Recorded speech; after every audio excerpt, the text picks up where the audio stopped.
Hi mga bis! So ayan, ang aking tinay.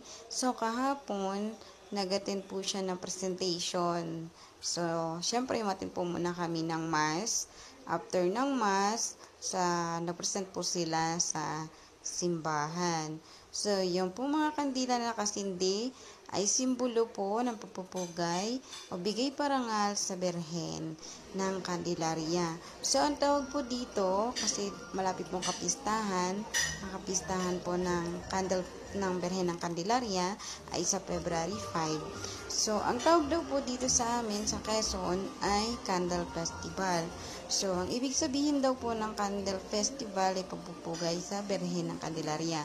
So, kung nakikita nyo po yun, yung Mama Mary sa taas, siya po yung tinatawag dito po sa amin sa Quezon na Berhen ng Candelaria. So, may hawak po siya na kandila.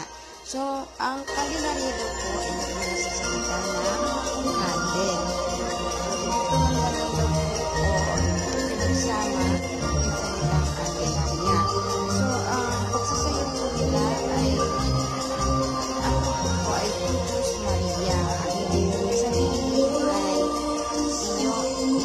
iyo, aking ina. Lahat ng sa akin ay iyo, aking ina. Ang ibig sabihin yun ay pagpaparangal. Yun lang po.